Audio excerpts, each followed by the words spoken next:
ఇప్పుడే జీ5 app download చేయండి. చూడండి మీ ఫేవరెట్ టీవీ షోస్ ఎప్పుడైనా ఎక్కడైనా. అయ్యా పెద్ద మనిషి, నీ సంపాదనతో నీ మందులే కొనుక్కోలేవు, ఇంకా ఇంటిని ఎలా చూసుకుంటావు? ఏదో చూసుకుంటాడంట, చూసుకుంటాడు. అయినా ఆ మనోహరితో కయ్యానికి కాలు దువ్వకుండా ఉండుంటే కనీసం ఓ ఉద్యోగమైనా మిగిలేది. అయినా ఆ ఇంట్లో వాళ్ళు ఎటుపోతే నీకెందుకు? ఎక్కడ చస్తే నీకెందుకు? కరెక్టే పిన్ని.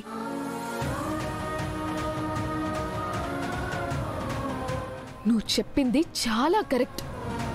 కష్టాల్లో సాయం చేసిన వాళ్ళు ఎటుపోతే నాకెందుకులే అనుకోవడం చాలా పెద్ద తప్పు. ఒక కుక్కని కొడితే కాపాడ్డానికి 4 కుక్కలు అడ్డొస్తాయి పిన్ని. మనం ఆఫ్టర్ ఆల్ మనుషులం కదా, మనం ఒకరికొకరు ఎందుకు సాయం చేసుకోవాలి? మాట లేని ఆలోచన లేని జంతువు కూడా సాయం చేస్తే మాకేంటి, మేమెందుకు సాయం చేయాలని అనుకోవు పిన్ని.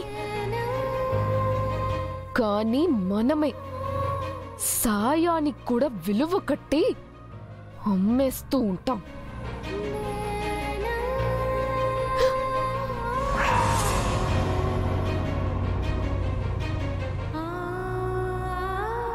మన అని అనుకున్నాడు, మన కష్టాన్ని అడగకుండానే తీర్చాడు.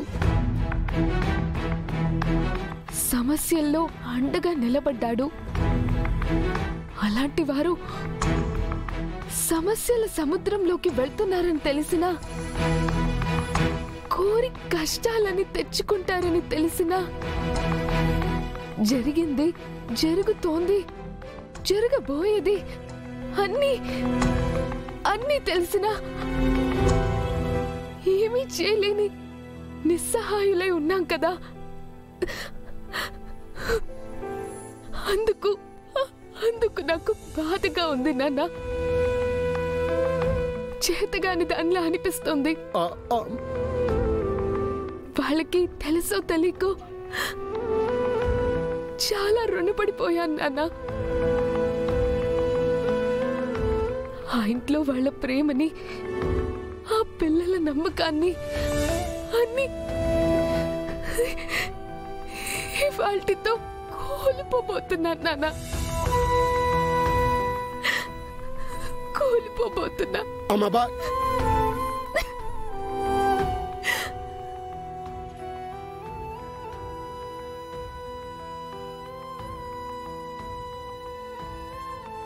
ఆ నిండుకొండ రత్తడు మాట్లాడినప్పటి నుండి ఈ బాలిక ఇటులని ఆలోచించుచున్నది. ఒక మూర్ఖుని కోపము కంటే మంచివాని మౌనము ప్రమాదకరమైనదని మా పితృదేవులు చెప్పితిరి. ఈ బాలిక మౌనము కూడా అంత మంచిది కాదు. ఈ మౌనము నుండి వచ్చు ఆలోచన ఖచ్చితముగా ప్రమాదమునకు దారితీయును. ఆ తప్పు జరగకముందే బాలికను తీసుకుని వెళ్ళవలెను.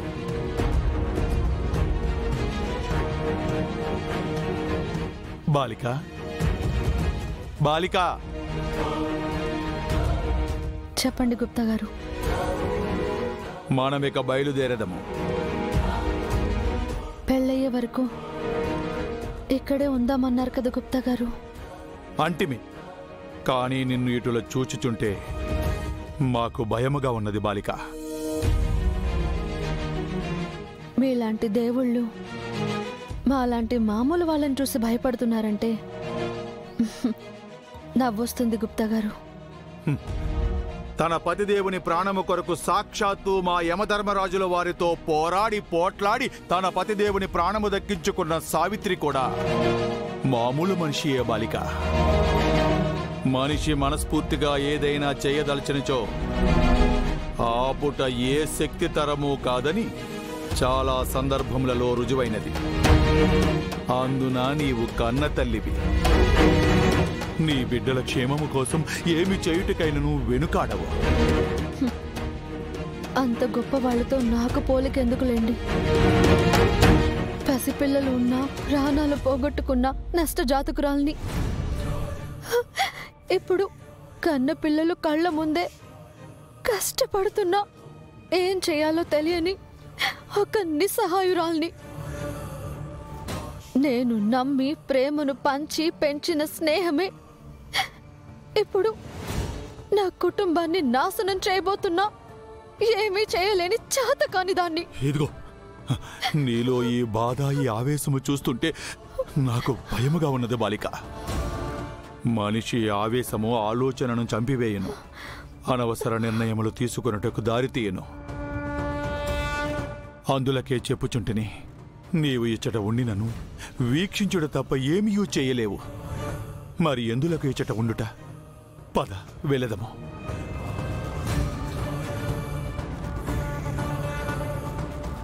బాలిక, నాతో వచ్చేదనని మాట ఇచ్చితివి, గుర్తున్నదా? గుర్తుంది గుప్తా గారు, గుర్తుంది. అన్నీ గుర్తున్నాయి. ఈ పెళ్లితో నేను నిర్మించుకున్న ఈ చిన్ని ప్రపంచం కూలిపోతుందని గుర్తుంది. నా పేరు చెప్పి ఆ మనోహరి నా కుటుంబాన్ని కష్టపెట్టడానికి తయారవుతుందని గుర్తుంది. ఈ ఇంటికి ఈ కష్టం తెచ్చింది నేనే అని గుర్తుంది. నేను అనేదాన్ని లేకుంటే ఆయన సంతోషంగా ఉండేవారని కూడా గుర్తుంది. మొత్తానికి మంచి మీద చెడ గెలవబోతుందని కూడా గుర్తుంది. ప్రేమ కంటే పగకే ఎక్కువ శక్తి ఉందని కూడా గుర్తుంది. కానీ ఇంకొన్ని గంటల్లో జరగబోయే విధ్వంసం గుర్తు పెట్టుకోవాలంటేనే భయంగా ఉంది గుప్తా గారు.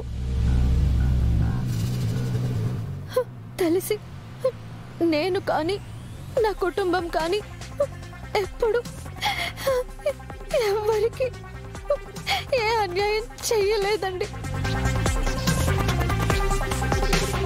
మరి మరి మాకే ఎందుకు ఇలా అవుతుందో తెలియడం లేదు గుప్తా గారు, తెలియడం లేదు. బాలిక,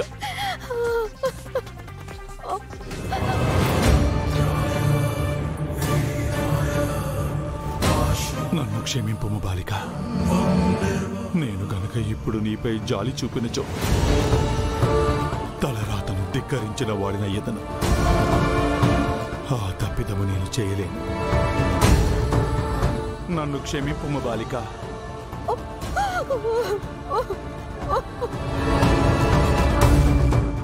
జీ5 యాప్ డౌన్లోడ్ చేసి అన్ని ఎపిసోడ్స్ పూర్తి ఉచితంగా చూడండి.